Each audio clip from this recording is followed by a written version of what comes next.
سلام به همگی، حالتون چطوره؟ امیدوارم حالتون حسابی خوب بوده باشه. توی این ویدیو قراره به صورت خیلی ساده راجع به ساخت یک سند یا یه فایل جدید توی فتوشاپ صحبت بکنیم. موقعی که شما برای اولین بار فتوشاپ رو باز بکنید، اصولا توی این قسمت چیزی نیست که ببینید، ولی این قسمت بهتون پیش‌فرض و پیش‌نمایش اون کارها و فایل هایی که ساختین رو نشون میده. این هم یک سری از نمونه کارهایی که من تا الان زدم. حالا شما توی این قسمت چند تا گزینه دارید که فایل هاتون رو مثلا بر اساس اون طبقه بندی ها نشون میده. یکی بر اساس ریسنته، یعنی میشه گفت آخرین پروژه‌ای که طراحی کرده که برای من 6 ساعت پیش هست و نشون میده و به مراتب هر چی که به عقب تر میاد ساعت ها هم بیشتر میشه، 7 ساعت، 9 ساعت و حتی 10 ساعت پیش نشون میده.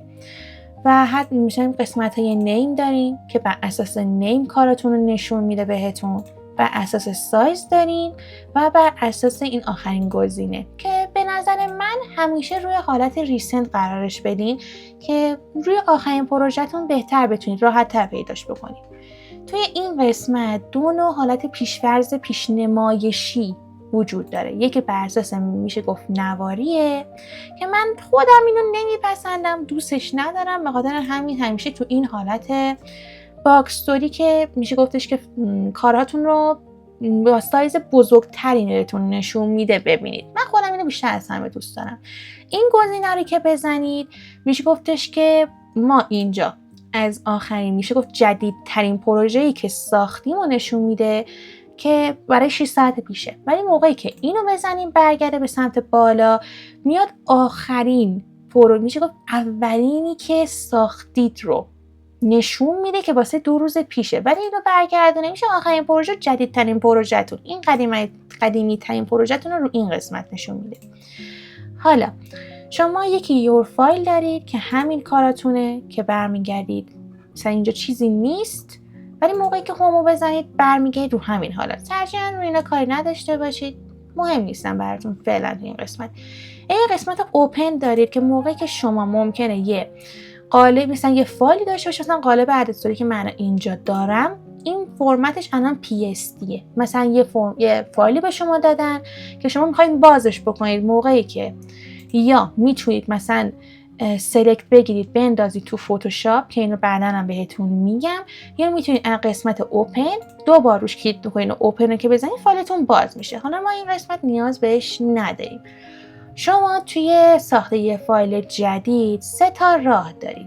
یکی کلید میانبره، یکی قسمت همین نیو فایله، یکی هم فایل و قسمت نیو هستش که اوپن کلن کلید میانبرا رو حتما یاد بگیرید. توی ویدیو هم باز هی براتون تکرار میکنم که کامل براتون جا بیفته. حالا ما میتونیم برای شروع با نیو فایل کار بکنیم که این صفحه برای میاد، یا میتونید کنترل N رو بزنید، کنترل N توی کیبوردتون که بزنید این صفحه براتون باز میشه، یا دوباره میاید توی این قسمت نیو میزنید دوباره همین صفحه براتون باز میشه. ترجیحاً این 3 تا رو بلد باشید که اگه سیستمتون خدایی نکرده مثلا نیو فایل رو باز نکرد، بتونید از طریق مثلا کلید میانبر کنترل N یه فایل رو مثلا نیو داکیومنت برای خودتون باز بکنید. حالا وقتی که شما وارد این قسمت میشید، توی قسمت ریسنت قاعدتاً هیچی براتون نیست، چون تا الان هیچ مثلا فایلی یا سندی نساختید که بخواد اینجا واسهتون به صورت پیش‌فرض و پیش‌نمایش نشون بده. حالا این قسمت که هیچی، توی این قسمت نوار شما سایزهای مختلفی رو میبینید که تو قسمت سیو قاعدتاً واسه من هیچ وقت نمیاد، کاری هم به کارش ندارم من هیچ وقت. قسم سایزهای فوتو، پرینت، آرت، وب، موبایل و فیلم و ویدیو رو واسهتون به صورت پیش‌فرض گذاشته. حالا شما مثلا میخواید برید واسه یه سایز آچار پرینت بگیرید، ممکنه سایز رو ندونید و نشناسید یا اصلا نتونستید سرچ بکنید به هر دلیلی.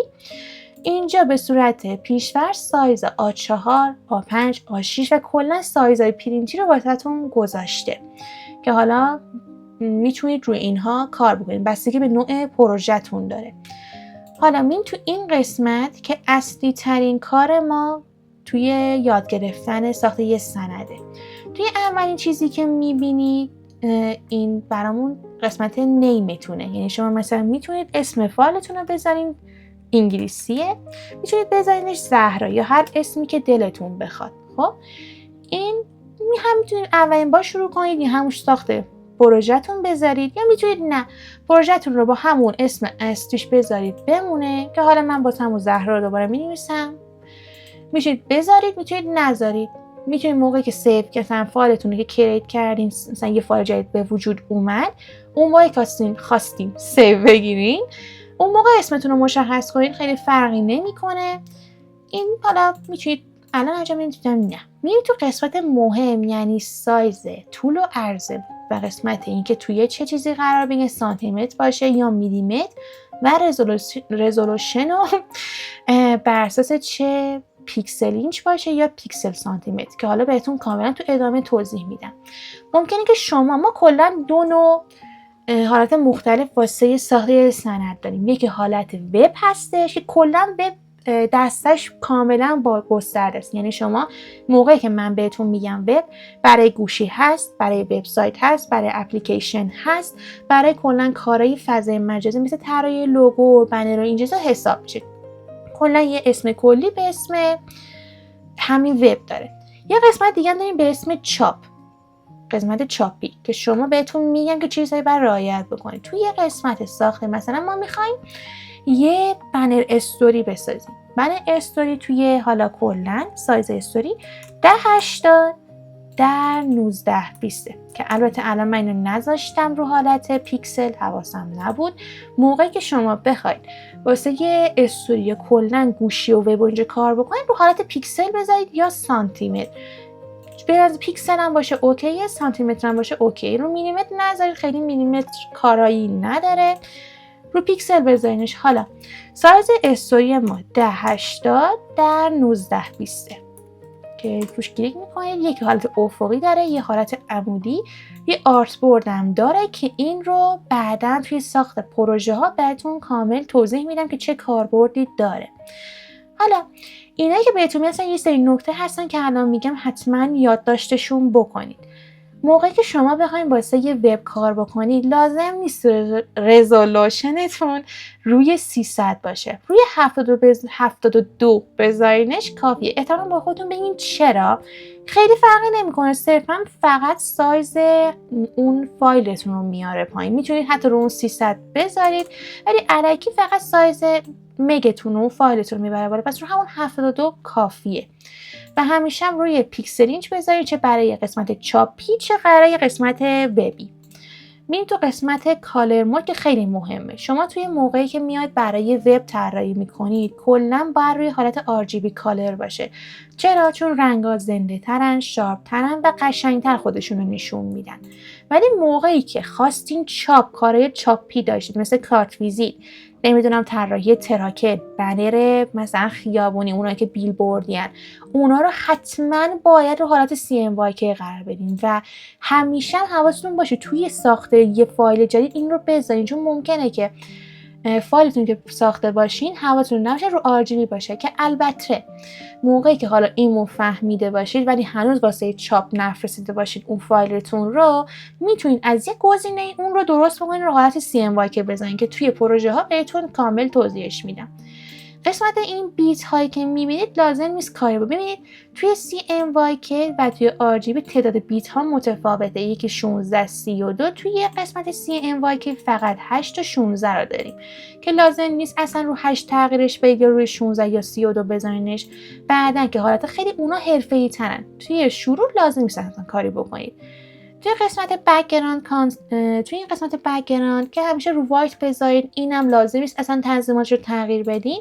اون حالت موقعی که پروژهتون ساخته میشه، اون یه سندی باز میشه که یه فایلیه که سفیده. میتونید حالا اون رو برش دارین یا یه رنگ جدید جایگزینش بکنید که صرفا دست نزنید، لازم نیست کاری بکنید. میریم تو قسمت ادوانس که حالا میبینید که کالر پروفایل رو پیکسله که اصلا لازم نیست به این دوتا دست بزنید، که اگه دست بزنید خراب میشه کارتون، خیلی گیر میکنید، همیشه قاطی باطی میشه. کلا دست نزنید به این قسمت، ردش کنید، بزنینش. اگه هم دستتون خود اشتباها بزنش روی working RGB که اصلا لازم نیست کار کنید. اینم همینطور، اینم دست بهش نزنید، اینا دیگه خیلی حرفه‌این، لازم نیست روی اینا کار بکنید. خب کل اینا رو گفتیم. حالا یه دونه برگردیم عقب، یه سرعتی راجع به کار دوباره توضیح بدیم. تو این قسمت اسمتون رو مشخص میکنید، توی این قسمت سایز افقی یا عمودی، این که میخواید عمودی باشه یا افقی، روی چه قسمت مثلا سانتی متر باشه، روی میلیمتر باشه یا روی پیکسل باشه و روی کلا همینا. رزولوشن هم که براتون گفتم برای وب روی 72 کافیه، روی 300 هم میتونه باشه، ولی برای کارهای چاپی حتما روی 300 قرارش بدین، چون توی چاپ خوره های ایرانی 300 عرفه، بیشتر از اون نیست. کلا مثل اینکه یکی دو تا اونجایی که من میدونم از چاپخونه ها رو 600 هم قبلا کار میکنن، ولی کلا الان همه رو 300 هم و خروجی بیشتر از این ندین که حجم مگتون رو بالا نبره. برای وب روی RGB و برای کار چاپی روی CMYK. گره اسکیل هم که حالا خیلی چیز خاصی نیست، این دوتا هم کاری بهشون ندارید، مهم نیستن اینا. و بک‌گراند هم که گفتم همیشه روی وایت بذارید، کاری به کارش نداشته باشین. و ادوست هم که گفتم اینو کلا دست نزنید، این کار اصلا ندیدینش، همینجوری راحت از کنارش بگذرید. و حالا میرسیم سراغ تمرینی که باید انجام بدید. الان نوبت شماست. فتوشاپتون رو همین الان باز بکنید، یک نیو داکیومنت بسازین، یک پروژه به اسم یا نام دلخواه خودتون ایجاد کنید، تنظیماتش رو روی RGB و ابعاد مناسب برای اینستاگرام رو انتخاب کنید. اگه انجام دادید توی کامنت ها بنویسین تمرین انجام شد یا نتیجهتون رو برای من حتما توی آیدی که توی کپشن براتون گذاشتم ارسال کنید. خب اینم تا اینجای ویدیو و توی این ویدیو کامل توضیح دادم که چجوری یه فایل جدید رو توی فتوشاپ بسازید. امیدوارم که از نحوه تدریس من خوشتون اومده باشه. ویدیو بعدی رو حتما ببینید و از دستشون ندین، چون به صورت کامل یاد میگیرید که چجوری با برنامه فتوشاپ کار بکنید. تو ویدیو بعدی میبینمتون. حتما چنلمون رو سابسکرایب بکنید و کانال آیدی اینستامون هم براتون میاد، اونجا هم حتما فالو بکنید و توی کپشن هم نوشتم که گمش نکنید. امیدوارم باز این ویدیو رو دوست داشته باشین. تا ویدیو بعدی میبینمتون.